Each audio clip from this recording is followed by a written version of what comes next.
Now, Johannesburg City Power technicians are working to restore power in the CBD following a suspected deadly vandalism incident at one of its substations. This brings the number of bodies found at the substation to 3 this week alone.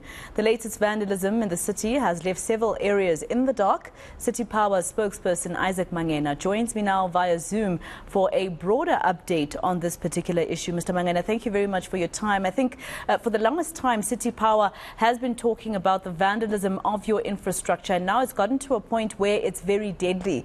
A lot of people are asking themselves, could the increase in the number of vandalism cases that you're seeing be attributed to load shedding and the fact that the criminals know that once an area is load shed, there's no electricity going through the pipes?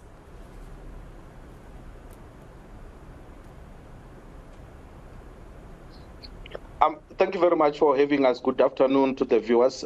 Yes, I think the incidences of cable theft and vandalism of our infrastructure has really gone up, and it's a serious problem that we are facing as City Power, because it means every time there is vandalism, there is theft, we are not able to basically provide the services of electricity. But we have been seeing also some level of deliberate sabotage, if I can call it that way, whereby infrastructure has been vandalized and nothing has been taken. I'm talking to you this morning. I just read about where vandalized infrastructure inside taken out and put on the floor, and people just left. So it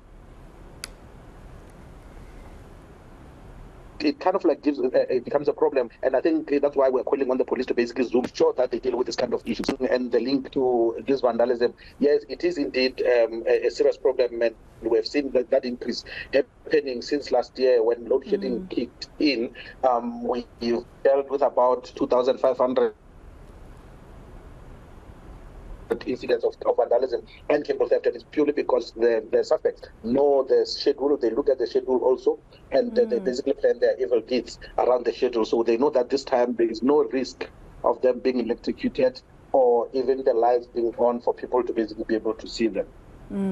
Well, at the risk of sounding like I'm saying that, people should die, etc. But is there no way for City Power, even though you switch off an area for load shedding purposes, is there no way that you can have a technology where the cables can stay on and electricity can still go through the cables, so that at the end of the day the criminals know that these cables are in fact not off?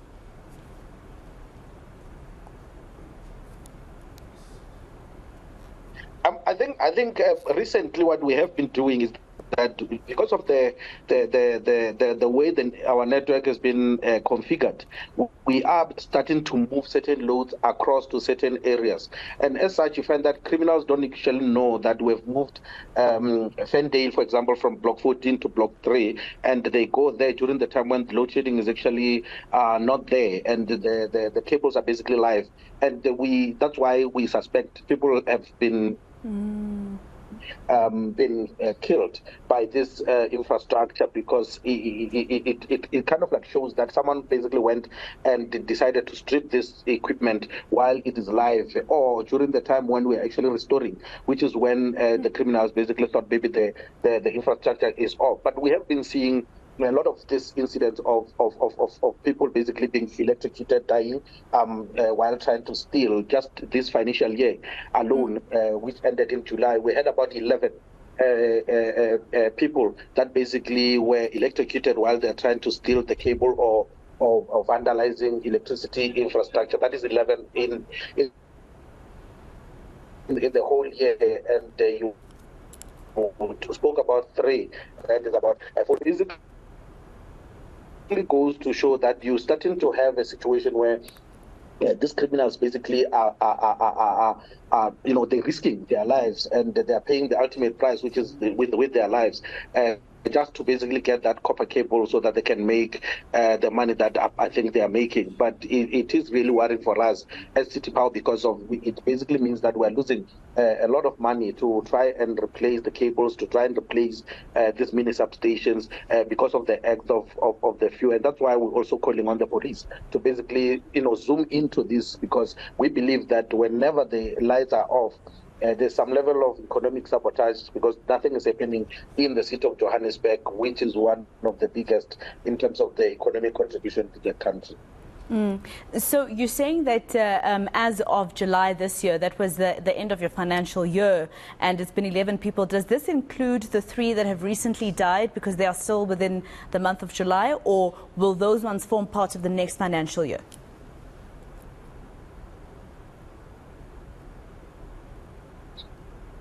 Yes, indeed. So the 3 will basically form part of the next financial year, but it's basically 11 of them that were basically electrocuted during their dirty deeds of stripping the city of electricity infrastructure. Throughout this financial year, basically since July, we've had about 115 incidents of cable theft and vandalism. That's a lot. We just started a year. It's in a month or month and a half, but we're already sitting at 115 incidents of cable theft and vandalism. So it goes to show that should this load shedding not come to an end anytime soon, we might actually surpass the 2,500 that we saw in the previous financial year. Sure.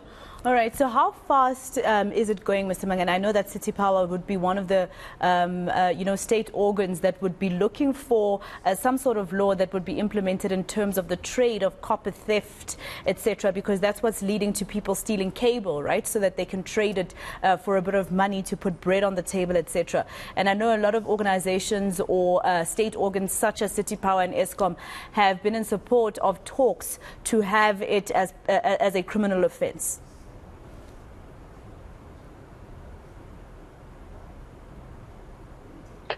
Yes, indeed. Look, I think the issue of scrap metal and the relationship with the thieves that are basically stealing these copper cables from utilities like City Power, Eskom, Transnet, and so forth.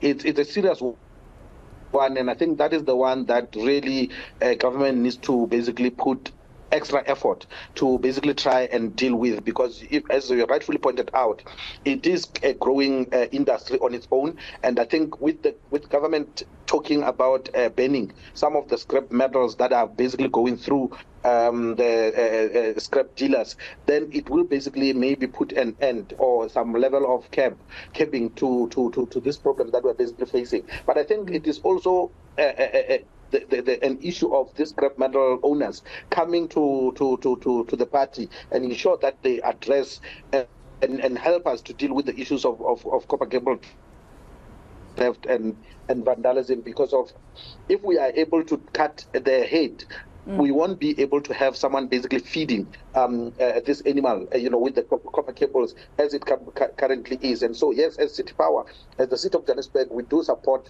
the talks around basically ensuring that they enforce some stricter laws around the sale and the exports of copper cable. I think I did mention the other day when I was here that there is a lot of copper that is leaving South Africa to the outside world. The more copper than we actually produce in the country, and that copper is basically coming from the cables that are being stolen, the electricity infrastructure, the water infrastructure, the railway infrastructure that is being stripped every day. And I think the quicker government moves on this, the better for all of us, and we'll be able to basically save as the remaining infrastructure that is there.